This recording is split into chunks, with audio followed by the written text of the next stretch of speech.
नमस्ते दर्शकबिन, स्वागत छ तपाईलाई मेरो भिडियोमा।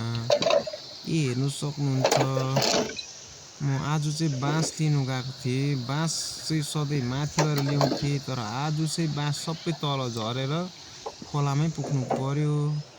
भाडा कम्तीमा मिलाएको लस्ट भयो र यस्तो बगरमा जानु परेर मुडअप भयो आजको दिन मेरो। र यसरी बाँस चाहिँ छान्दै ल्याउनु पर्ने भएर टाइम पनि पुरा लाग्यो।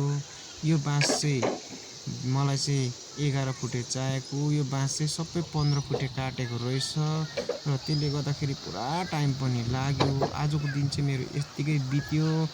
एक गाडी 150 फिट बाँस लिनु गएको, टाइम त मेरो पुरै लस्ट भयो। हुन्छ गाइस, अब फेरि भेटौँ। यस्तै लस्ट भएको भिडियोहरू तपाईँहरूको माझमा लिएर आउँछु। र मेरो भिडियोलाई मन पर्यो भने लाइक सब्सक्राइब गरिदिनुहोस् गाइस। हुन्छ, थ्याङ्क यू।